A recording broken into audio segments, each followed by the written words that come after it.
Hello everyone, and we're back with another little video, and today we're just jumping right in, as you can see, because we're doing a little speed drawing for my manga and we're doing a nice big juicy monster today.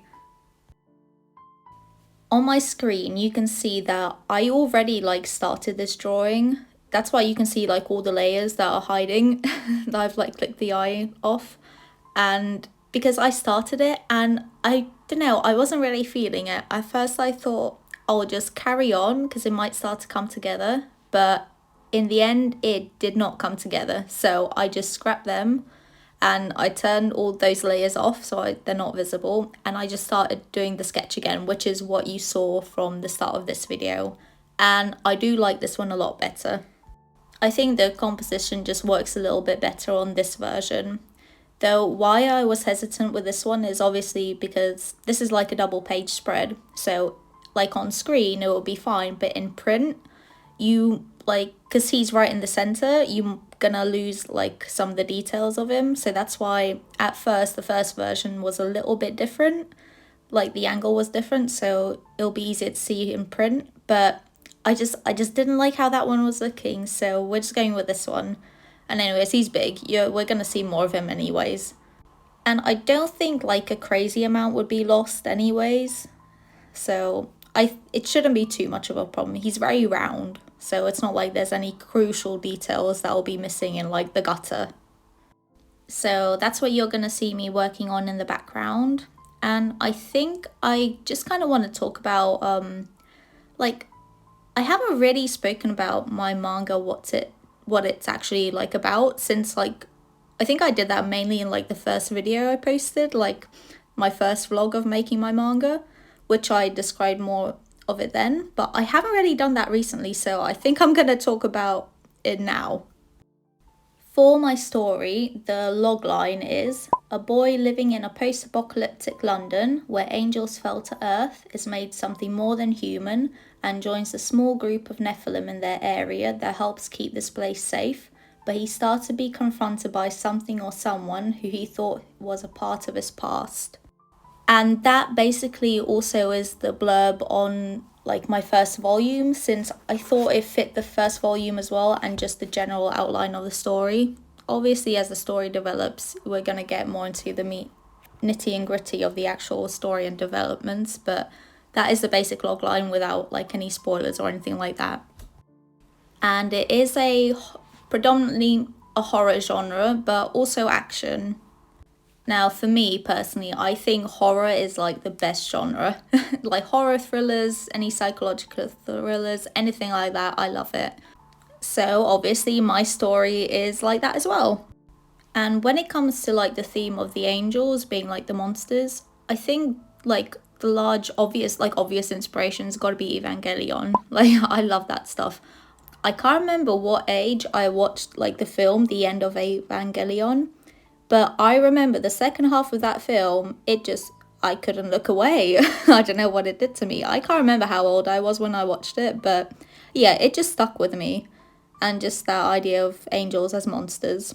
So yeah, I knew I always sort of wanted to do something like that.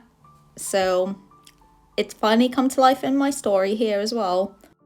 I think in general, all my inspirations, it comes from a lot of stories, to be honest. But when it comes to manga, I think if you were to ask me what's my favorite, I think at the moment it's got to be Ajin. I love that story. It gets when it gets to the end, I remember reading those the final chapters in that story, it made me feel tense, and I hadn't had that feeling in a long time reading a manga, it genuinely made me feel tense. I loved it. I thought it was amazing, and just how the whole story progressed, and as it got deeper into it, I thought it was great, and I love the art as well, so that's a big inspiration as well. Same with anything by Sui Ishida, Tokyo Ghoul, and I just started reading Chojin X since I know everyone says it's good, so I've just read the first volume and I definitely want to carry on, so that's also kind of what I'm going to be doing. And also I obviously love anything by Tatsuki Fujimoto. I think he's great. I love that man's weird goldfish eating little brain. I love it. So yeah, I like how his stories are a bit weird and a bit like gruesome. That's kind of like my jam. So yeah, those are kind of, I think, like the main inspirations I have. But obviously I've read a lot, just like online, and the volumes I've collected. I know, I think no matter what genre or whatever you read, it all sort of filters in. You kind of pick things that you like from each, and you can kind of make it your own. So yeah, and even like TV shows and all that sort of stuff. So yeah. There was one thing that I was like worried about with my story, and that's the fact that like in this first volume, the main character, he is quite passive, but he is meant to be like that at the start because, you know, he sees kind of life as very bleak at the moment. I mean, kind of who wouldn't in their situation, right? But like he is meant to be like that, but I'm afraid that it might put people off of it, right? But I think like as the story goes on, he is going to get, you know, have more agency basically. So I'm hoping people won't be too put off by the fact that he's quite passive and just going along with everything at the moment, you know? But like in some stories, it is nice seeing a character grow and how they develop and finally, you know, make decisions and things like that. So I'm hoping it'll be alright. And it kind of surprised me when I had him as a main character, because I know that like with stories, what I really love is I've noticed recently, what I really love is having like a quite an unhinged like main character, whether he's a bit crazy, whether they're just not a good person, whether they're just a complete arsehole. I really love reading about main characters like that. They're a bit unhinged.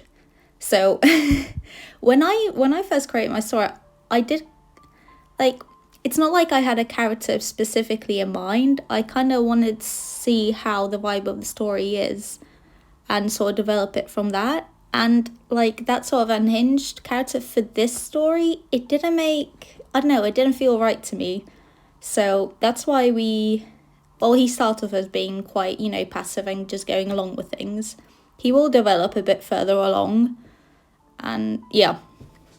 But I do think in like the next story I do, or like the one after or something, I will definitely have more of an unhinged character. I think there needs to be like a balance, right? And have maybe like the secondary characters be a bit more, you know, less unhinged, less crazy, and sort of balance it out. So yeah, I think the next one I do is going to be something, it's going to have a very different protagonist, I think. But I think Cassiel for this story, like how I want it to be told, works a lot better. And I also think some of the other characters in the story, they do help sort of contrast the way Cassiel is. And I can't wait to keep drawing some more juicy monsters. I can't wait. Also just any like little body horror scenes. I love it. I can't get enough of it.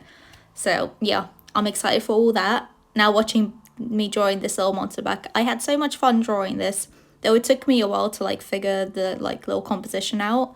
I do like how it came out in the end. So I'm excited for everything to come. I think that's kind of all I wanted to talk about really. And yeah, so I'll just leave you with the last little finishing touches of the speed drawing. And I will say, I don't know what happened. I think this might be like the last clip. So I don't know if I just didn't press record on like the final stages where I just finished off like the side of the monster. I don't know what happened to that. I can't find the recording, so I think I might have just forgotten to press record. I think that's generally what happened. But I just basically finished off this little side and that was it. So I'll show you the end result anyways after this one.